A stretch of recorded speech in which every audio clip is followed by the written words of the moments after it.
We have Danny Funt, an author joining us today, who wrote a book called Everybody Loses, The Tumultuous Rise of American Sports Gaming. And it's a fascinating book. Obviously, as someone who has lived that life as a compulsive gambler, you kind of show us behind the curtain a lot and how we got to the place we're at today. So I appreciate you joining us today. Hey, thanks for having me. When you started the project, all right, I'm wondering when you finally put the book to rest and gave it back to your publisher and said, I'm done, was there one or two things that were most striking to you that you didn't know going into your investigation? A lot. I'd say a whole chapter's worth of shock was how the VIP business works. Okay. I know, that's always been a thing at casinos, sportsbooks in Nevada, even offshores have some VIP opportunities. But the scale of that for online sportsbooks, the level of 24-hour service they're giving their prized clients, and especially some of the things they can hook them up with now that they have relationships with teams, that was just like a whole new world to me. Yeah, for me, when I was a bricks and mortar gambler, it's helicopters, it's private jets, it's the best suite in the hotel that doesn't exist on the manifest. Like, you could never get that suite because it's not there. Yeah. Obviously, some people want, other things, drugs, girls, that type of stuff, which some places do provide to you. But it's meals, it's whatever's going to keep you in the casino longer and want to come back more often. So it's interesting that online casinos who don't have the ability to give you necessarily, unless they're affiliated or associated with a bricks and mortar casino, yes, they can send you on nice vacations theoretically. Yeah. But they're more into we're going to give you tangible goods type of thing, right? Yeah. So when it comes to sports, like I heard about guys getting to throw out the first pitch at a baseball game, have their kids take BP on the field, play pickup on an NBA court, give the starting command at a NASCAR race, land the helicopter on the golf tournament, all that. But then there was a whole category of stuff that had nothing to do with sports.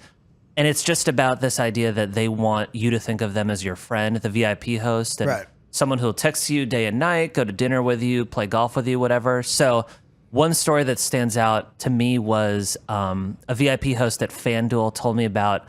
They caught wind that a customer's dog had passed away, and they sent them a condolence gift bag that included a blanket, and they'd printed the dog's face on the blanket.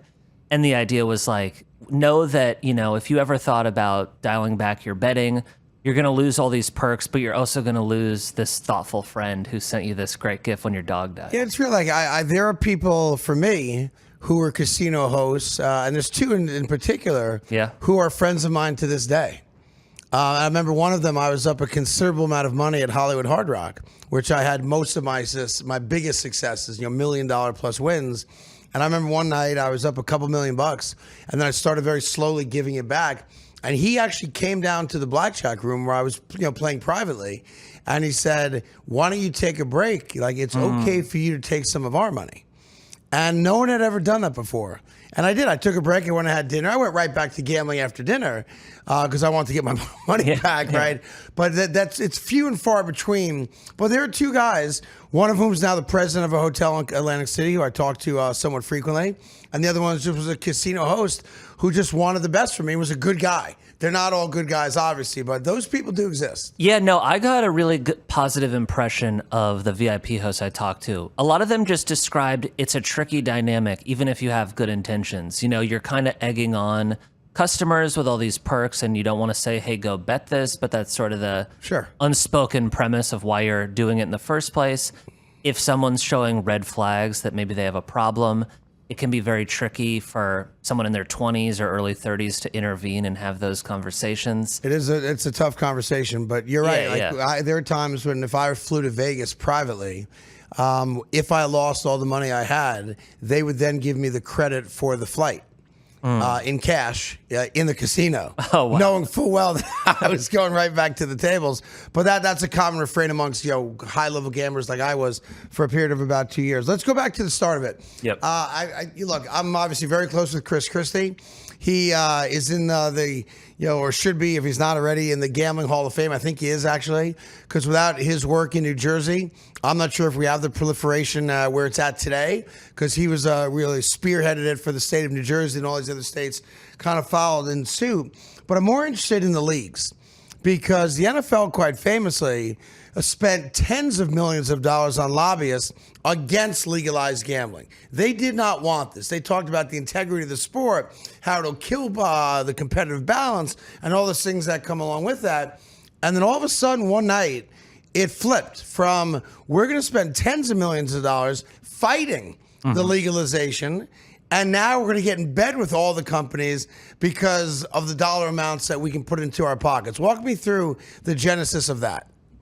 Yeah, it's so important to this, the fact that the leagues became such aggressive advocates for not just... And I think the NBA was first in that regard. It was. So Adam Silver, the commissioner of the NBA, writes an op-ed in the New York Times in 2014 coming out in favor of legalization. Such a shock, not just because all the leagues were fighting Chris Christie in federal court, right, but because his predecessor and mentor, David Stern, was about as anti-gambling as it gets. So within a year of taking over for Stern, Adam Silver writes this op-ed, and that set in motion this behind-the-scenes campaign to convince the other leagues to get on board. And I heard about these meetings that representatives from gambling companies and some of their partners at Nielsen and at this company called Genius Sports that facilitates some of the gambling business. They were meeting with Major League Baseball, the NFL, the NHL, and some of their broadcasting partners and explaining gamblers watch a lot of TV.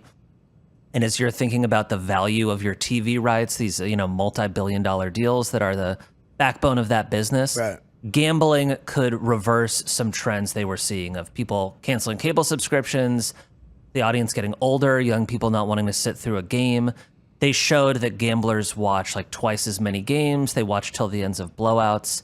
And that was very persuasive. So in the NFL's case, Nielsen did a study on behalf of these gambling companies that projected that between the direct revenue from partnerships with sportsbooks, but maybe more importantly, the indirect revenue from your TV audience being so much more plugged in, the NFL would get more than $2.3 billion every year if legalization took off. So, and once they saw that number, that number is like, hey, Chris Christie, we're on board, that type of thing. Just about. I mean, even the NFL, though, kind of dragged its feet. Christie told me about after the Supreme Court hearing, when it seemed pretty clear that things might go in New Jersey's favor, Roger Goodell met with Christie at a private wing of the airport and was like trying to make a last-ditch effort to settle that case and avoid legalization taking off. And Christie's like, that's like asking me to punt when it's first and goal. It's not happening. Yeah. But, a couple years ago, Rob Manfred, the commissioner of Major League Baseball, said, we were dragged into the gambling business. He used the word dragged. From everything I've learned, that couldn't be more false. Like they were very enthusiastically willing to get on board with this. Yeah, because there's a limited amount of owners. They split a lot of that revenue, not all of it. Some states within the league to operate the league. But if you tell, 32, to use the NFL as an example, already very wealthy men, right, or conglomerates that own teams, hey, you don't have to do a damn thing, and you're all going to get a check for X amount of tens or hundreds of millions of dollars, like an annuity. Just from a pure business standpoint, who says no to that? For sure. Like once Chris Christie won the case in New Jersey, there was no doubt that they were going to get in line to try to bring in the gambling revenue that they were well aware was going to exist. And New York, by the way, right now is number one in gambling revenue. I think New Jersey's number two. And Nevada, as you know, from a bricks and mortar standpoint, Nevada casinos are struggling in a manner they've never struggled before. Yeah. Empty casinos, empty gambling floors, desperate to try to get people to come back and to wager there because guys that may have gone to Vegas for that one gambling trip a year don't have to leave their apartments now. Yeah, that's an interesting story. I know, people say like, gosh, if you're charging $150 to valet your car at a casino, that doesn't help either. So prices have gotten pretty out of control, but yeah, what I found so interesting about that when you're like the Supreme Court issues its verdict and people are like, okay, now it's time to come to terms with this reality. Even before that, particularly the NBA and Major League Baseball were partnering with FanDuel and DraftKings to be ready to strike if that case broke that way so that they could convince all these states to legalize as quickly as possible. Right. Major League Baseball in particular saw, people don't like the pace of play of games now, and they installed the pitch clock and all that, but... You think that's a direct result of gambling? Maybe, but Not really, because another thing that they thought could fix it was, well, if you can place bets on, a pitch by pitch or at bat by bat. Live wagering, right? Yeah, on that micro level, that would turn that problem of the leisurely pace of play into an asset. Sure. Everyone always said baseball, more than any other sport, lends itself to in-game wagering because of the time in between pitches. Right. It's easier to do that than every possession of a basketball game. And look, baseball, beyond just being involved and bringing tons of money from these companies. I know your book came out prior to the real proliferation of the predictive markets, which is a whole new aspect, which every state's got it, and yet California and Texas, which do not allow legalized wagering, are now trying to figure out how they can outlaw predictive markets in there. And baseball has a huge, triple-digit million deal with, I think it's Polymarket. Right now. Kalshi, of course, is in business with a lot of the leagues as well. So we'll get to that later on. One of the things you talked about in the book, you tell some stories, of people like myself, compulsive gamblers.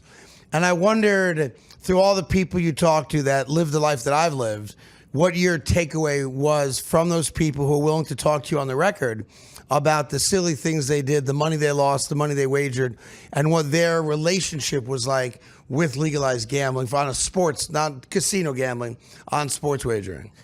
I think the thing that was most striking to me, and I feel bad admitting this, but there's such a stigma around people with gambling problems. And you might, if you're not in touch with that world, you might think these are such reckless people and greedy and just making one dumb decision after another.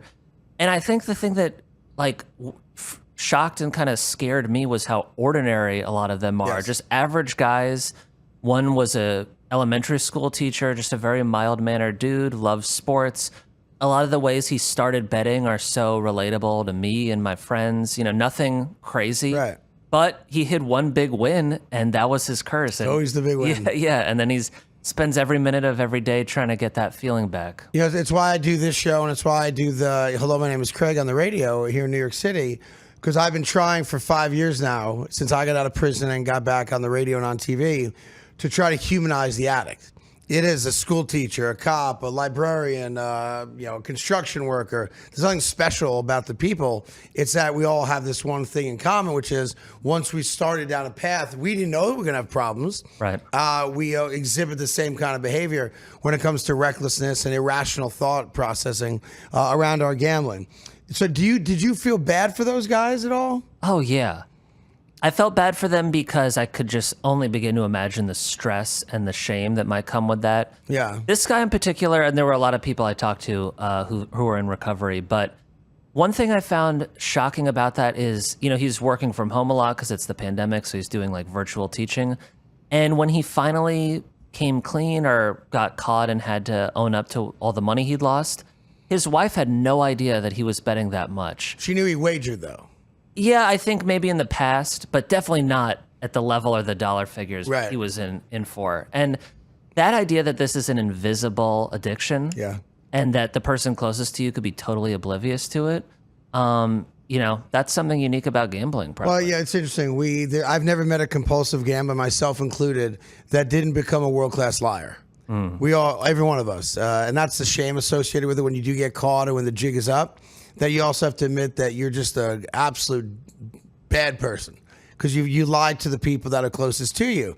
Now, my family, my coworkers, my friends, they all knew that I liked to gamble.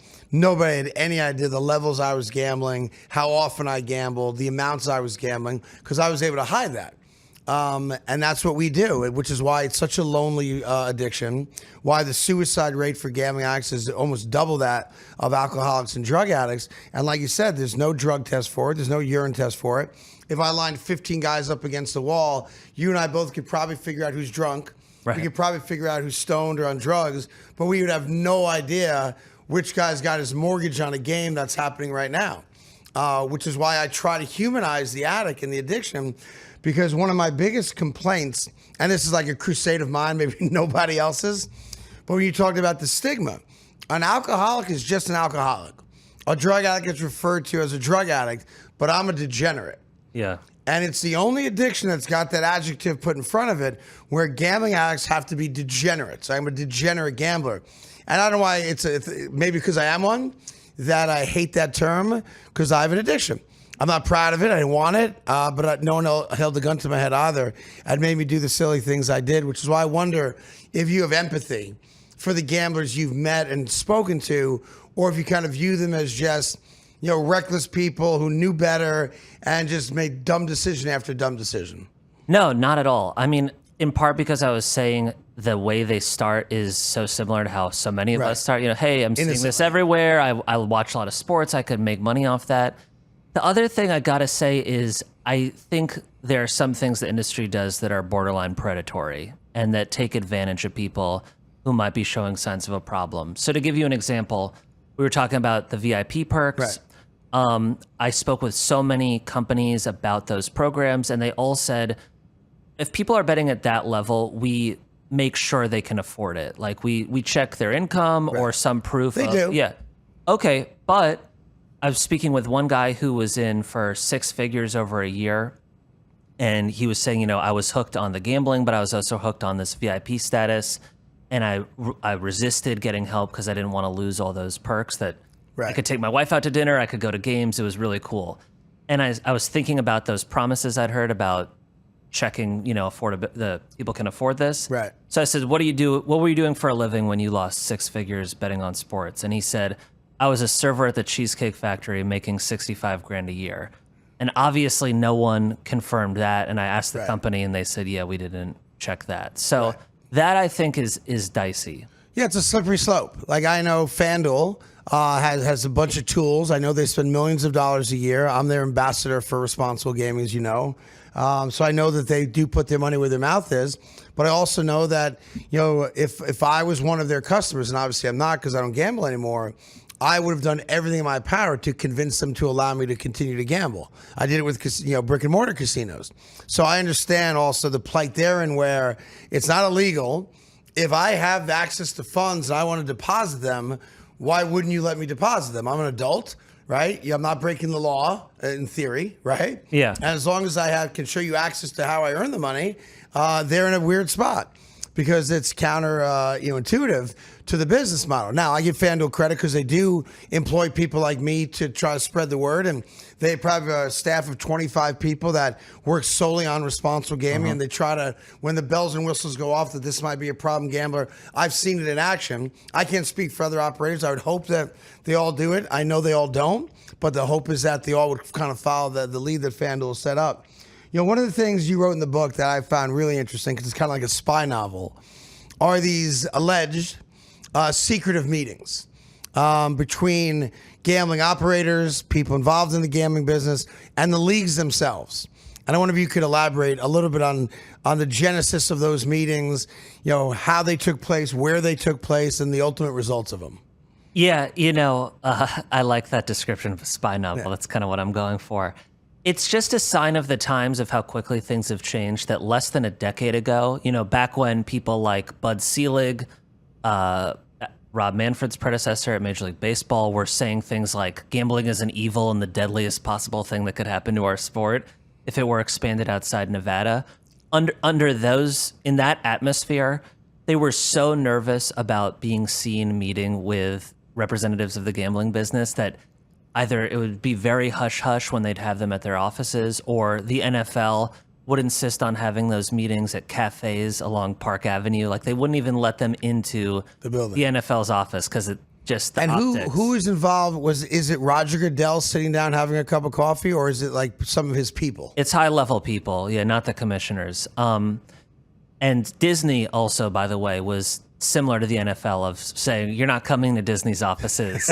You want to talk how this could affect our telecasts, meet us at a cafe. And they were paranoid. That's what I heard from the rep from the gambling industry who was in those meetings, a woman named Sarah Slane. Just, they realized, they're playing with fire by even talking about this. And was the early meetings about just black and white, show us how much money we can make? Yeah, and also kind of how you would position it, how you would justify abandoning a century of saying this is terrible and we'll never get in bed with these companies. Right. So one thing that they were talking about was, could legalization improve the integrity of sports? Or at least could we sell that to the public? Because as the argument goes, we don't have a clear view of black market betting. We know tens of billions at least are bet on the black market. If we could see betting trends and live odds movement, we could pick up on if something suspicious is happening. And that was a key. There's some truth to that. Like the regulated market and the fact that they now all employ a third-party company to kind of flag questionable bets. Like if all of a sudden there's a $10,000 bet on some mid-major player, scoring over 18 points, the bet seems out of whack. They do act on that. I will give them credit for that. They do. But I think it's somewhat of a mixed bag because a lot of money is still bet through the black market. Yes. And if you're like the guys who worked with Tim Donaghy to fix NBA games, you're probably not going to start betting on FanDuel to do that. You're still going to be betting offshore. You're betting in Malta, right? And the other thing is just when you make thousands of props available within every game, it's a lot of ground to cover, even if you have access to those betting trends. So like pitchers on the Guardians saying, hey, I'm going to throw a ball when I start facing this next Which is shot. really a crazy story. Right. But like that's something you could really only do on an online sports book. You can't go up to a bookie in Nevada. You can't wait in line to bet on a pitch-by-pitch basis, right? So no, that's online only. Yeah. Actually, I saw a story. It's fun, interesting. Just yesterday, I think it was the NFL who were talking about. I forget what the site was. It may have been Predictive Markets. So I may be totally out of whack here. You're right. Yeah, where they now want to limit the types of wagers you can make from a predictive standpoint. So anything that somebody could totally control, prior to the action, meaning is an announcer going to say the word good? I'm making that up. Yeah. That's now an actionable item because, they're trying to fool us that it's not gambling and we're just selling contracts back and forth. It's gambling 100%, just like daily fantasy was gambling. But it's interesting that the NFL is kind of dipping their toe in the water. Because like I said, MLB's got to deal with poly market now.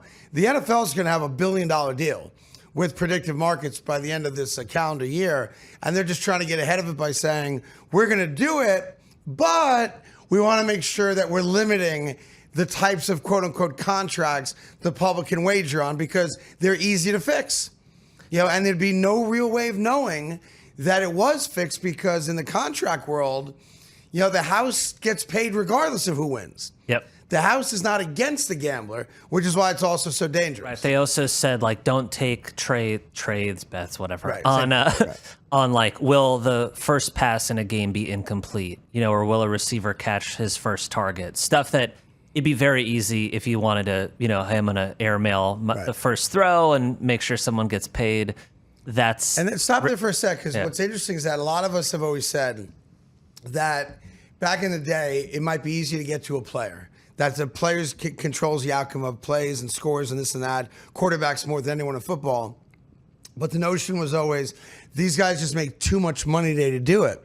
But if you go back to the baseball scandal from last year, there's a guy making millions and millions of dollars, about to get $100 million plus contract in his next go round, and he was fixing pitches for a couple $1,000. But it wasn't for him. There's other guys in people's lives who might have financial needs, who might come to you and say, look, if you just throw one ball in the third at bat of the fourth inning, I can cash in on that and all my financial problems go away. And that's essentially what happened. And it was like an end around of, well, you're never going to get to a player making $100 million, but they did. Yeah, there's so many examples of that. Terry Rozier, another player who's accused of removing himself from games so his props would go under. He's made over $150 million in his career, but he was on the Hornets. They were tanking pretty obviously. So when his best friend is like, hook me up, fake an injury so we can make some money, I could see that be pretty tempting. Even, there's so many examples. Like Phil Mickelson's made $1 billion in his golf career.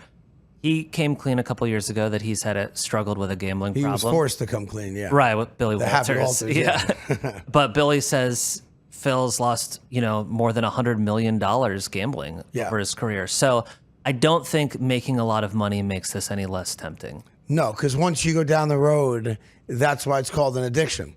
Yep. And the addiction doesn't care if you're a mailman, if you're Phil Mickelson. And I tell people when I give speeches all the time, there's nothing unique about the addiction. You could line up 50 gambling addicts. We all have very similar stories. The amounts of money is different, but the way we process it, and that's when I first learned that I had a problem. I sat in a room in a rehab in Prescott, Arizona, about a dozen other gamblers, men and women, all across the country. And here I think I'm a badass because I'm putting 30 grand a hand of blackjack every hand. And there was a guy sitting across the room, and when he told his story, I was the new guy, so I went last. It was like I had written a script about how I process gambling mentally and emotionally, and like he had stolen my words and just regurgitated them back to me. Wow.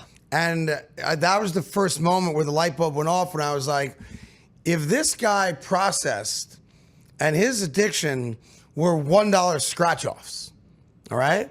And every Friday when he got paid, he would go to the local convenience store. He lived in Oklahoma. And he'd buy a 6-pack of beer. He'd buy some beef jerky. And whatever was left, he would buy in $1 scratch-offs. And we said, when did you know you had a problem? And he said, well, I got into my pickup truck, and when you scratch off, that silver metallic stuff on a scratch off. He goes, I got into the car and I'm doing my scratch offs, and there were silver filings up to my knees. Oh my God. And I said to him, joking, like, when they got to your ankles, that wasn't enough. And he goes, no, when they got to my knees, I realized I had a problem. And what got to me was he's wagering $1 at a time. I'm wagering 30 grand at a time. And we process it the same way. So the addiction's the same, very common, but it's the recovery that's very unique. Do any of the leagues or the people you talk to, either the gambling companies, the leagues themselves, communicate any remorse knowing that there are so many people that have a problem? Oh, yeah. I think one of the most powerful takeaways from my reporting is getting to speak with a lot of people who work at different operators, past and present, and they feel bad sometimes about how the industry's taken shape, the way that it, there was one executive at a company who said, you think about it, my job is basically to slowly bleed people dry. And he said, if you're lucky enough to be an exec, you can make good money, but you don't feel good about it. That's for sure. Obviously, there's some people who feel very proud of what they're doing and like it's a successful business. So I don't want to paint with too broad a brush. Other people just say, this is such an intense competition among operators. It's really difficult to go above and beyond with player protections if it's going to cost you money in the long run. Like one of them said, one of these RG officials at a sportsbook said, we're comfortable with the lowest common denominator of player protections, and anything beyond that is seen as a competitive disadvantage.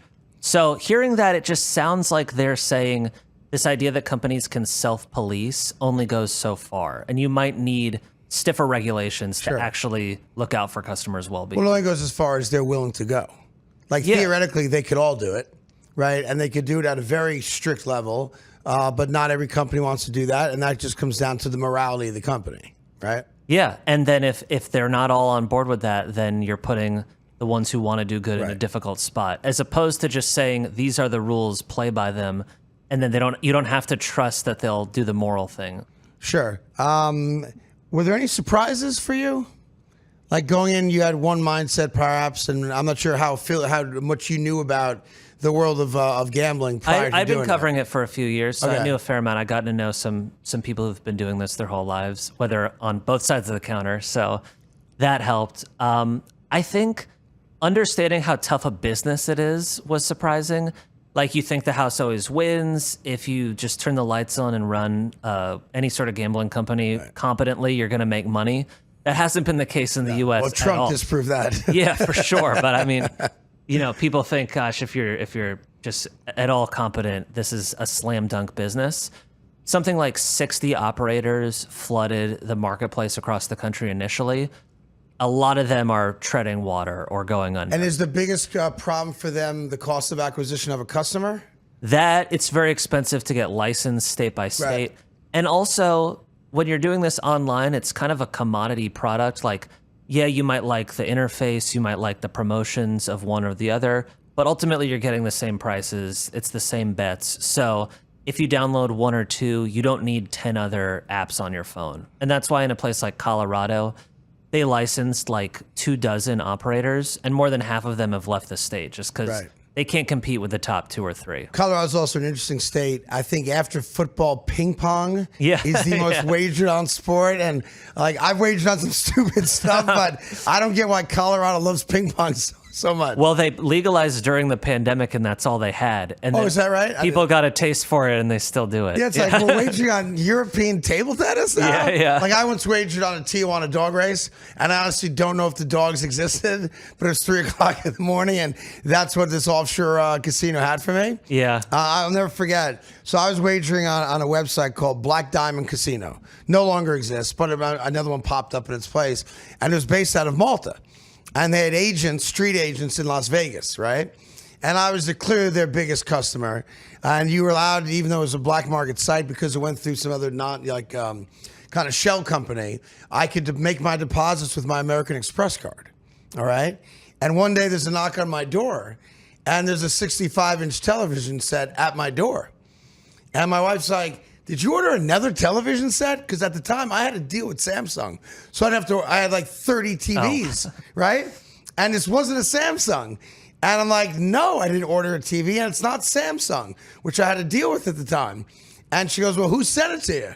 And my mind immediately went, I knew exactly who sent it to me. And there's a note, appreciate your business. This is a gift on us. Let us know if you need anything. That type of thing. And this was a company based in Malta, which was a black market site, not quote unquote legal. And they were sending me gifts in the mail to my home address. Yeah. Crazy, yeah. Yeah, I was like, maybe there is something wrong. That teacher I told you about, he got his free stuff sent to the school. He didn't I usually had everything sent to work so that my family wouldn't know what I was up to. There was a time when, I never gambled at Caesars ever in Atlantic City. And this one night, I had lost money at every other casino, so I had a marker at Caesars. I went to Caesars. I won it all back. But the helicopter they provided me had to take off by a certain time, or else I was screwed. So I take all this cash with me on the helicopter, go back home, and obviously wagered on other things, never paid Caesars back. So I get a phone call one day from the parent company, which is in Las Vegas. And they're like, hey, you owe us X amount of dollars. When do you think we can expect it? And I make a deal with them, a payment plan with them. All good. That's how it works, when you have debt to casinos. And then the same day, there's a letter in the mail that comes to me at my home address, which never happened. And my wife sees it, and she opens it up, and she goes, you've never wagered at Caesars. How could you possibly owe them that amount of money? I go, must be an issue. And she was upset with me, rightfully so. And she asked me to call them in front of her. Now, 5 minutes earlier, I made a deal with the casino. So I'm good. I call the casino up on speaker, and I say out loud, hey, whomever, it's Craig Carton. My wife is in the room with me. The phone is on speaker. Do I owe you any money? Now, that's code for, we just talked 5 minutes ago. We're good. I have a payment plan. And the woman says, I'll never forget it. She says, Craig, we just got off the phone with you. Didn't we just make a payment plan? And the jig was up. Yeah. And that was at the start of my downfall and people finding out kind of the levels I was gambling at. But that again goes back to, how much we protect our secrets and what we're doing. Are there any good guys in this story? Are there any white knights? Any people that do mean well? Yeah, I mean, it depends on sort of what hat they're wearing, but there's a lot of people I know who are in recovery and now they're doing really cool advocacy work. There's a guy in Connecticut I'm friends with named Brian Hatch, who's... I know Brian. Yeah, yep. It's a small world. Yeah. There's another guy...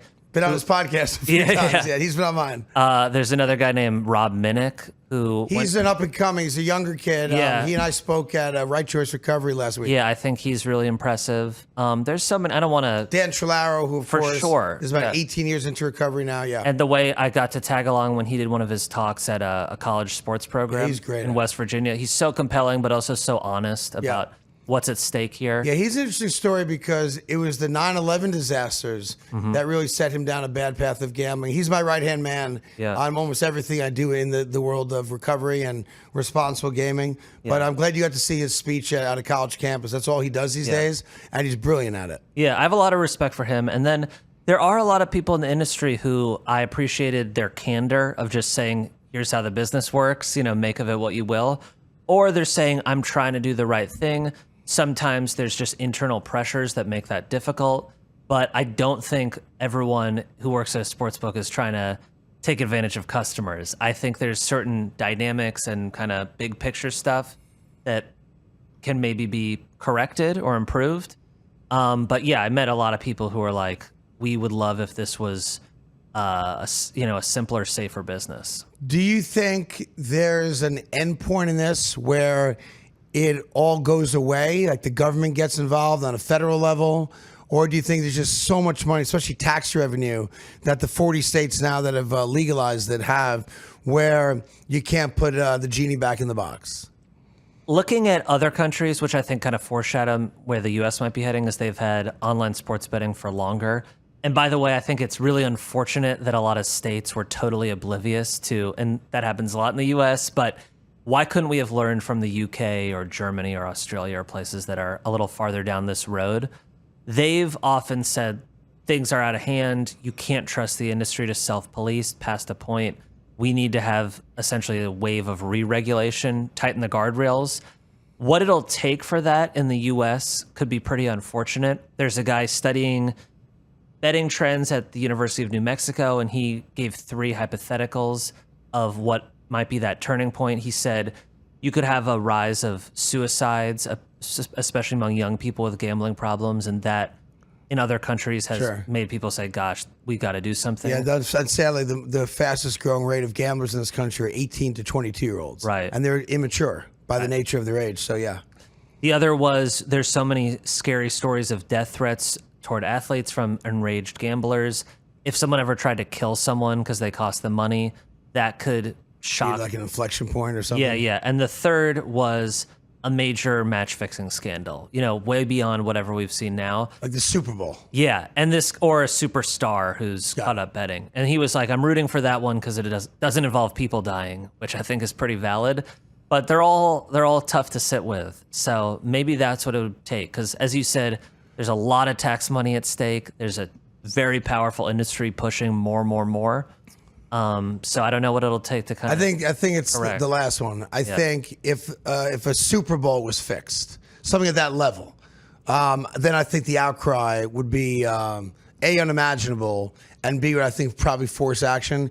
And I say that sadly, if a crazy fan that lost a parlay in his life savings, attacked a player, we would all yell and scream about it for about a day and a half, 2 days, and then the world would just move on. But I think if a game that people wagered on at that level, the Super Bowl, was ever proven to be fixed, or the referees were bought, or whatever the case might be, then I think you'd have at least a ground floor for people to say more regulation, or do we need to get rid of this? Does the federal government have to outlaw this? Because right now it's a state decision, which is why the predictive markets is so interesting, because we all agree it's gambling. But if you're a state like Texas, which I know that the online companies are dying to get into just because of the amount of people that are there. Yep. And if you live in Texas, they all go to Oklahoma, right, to gambling in casinos. But it's also why the Alderson family bought into the Dallas Mavericks, because they think one day it's going to be legalized, and they want an arena near where their casino would be, like a lot of cities have. But it's interesting that as the predictive markets grow and grow and grow, and states that have fought gambling, like California, like Texas, like Utah, states like that, it's interesting where the predictive markets are going to go first, and then see if anyone kind of dovetails that. Yeah, one thing I'm interested about is, will states, I think one thing that's really unfortunate is they're not spending as much as they could on treatment and they're not prevention. Anything. Yeah, some are spending a little, some are spending nothing, but definitely states like Texas that don't have legal sports betting are spending $0. And as you said, they obviously have people with gambling problems who live in Texas, so maybe they ought to provide some sort of safety net. And there was a woman named Brianne Doris Skawal who's a lobbyist, and she pushes for looking out for people with gambling problems. And she told me about a time she went to Texas to meet with the legislature, and she was explaining, just because you don't have this legalized doesn't mean you don't have people with problems. Maybe you'd want to fund some programs to look out for them. And the aide she was talking to said, "Ma'am, how many Bibles do you give out?" And she said, "We're not really a religious organization." She was representing the National Council on Problem Gambling at the time. She's like, "That's not really our thing." And he said, "I think it should be, because if you just gave people Bibles, they wouldn't have gambling problems." And that just, she was like, that just gives you a taste of the work I do and the battle I'm up against. Well, before I let you go, is there anything I didn't ask you or something from the book that you'd want people to know?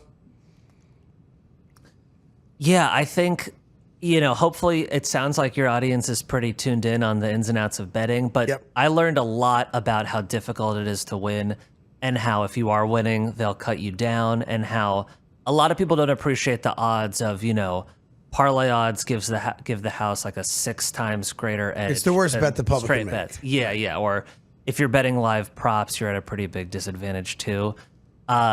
Stuff like that, it kind of made me pump the brakes on my own betting, because I'm like, I think it's fun. I do it from time to time, but I also like keeping my money. So when you learn all that, and just how sophisticated these sportsbooks are at setting odds now, and also profiling customers and know who's placing the bets and how much they want to give them, it can be a little sobering about how much you want to spend. I appreciate you coming in. It's Danny Funt. It's Everybody Loses, the tumultuous rise of American sports gambling. What's the next project? I'm doing some more reporting, getting back into that for newspapers and magazines, and then maybe book 2 before too long. We'll see. Appreciate you coming in. Hey, thank you, Craig. And My good luck pleasure. with it.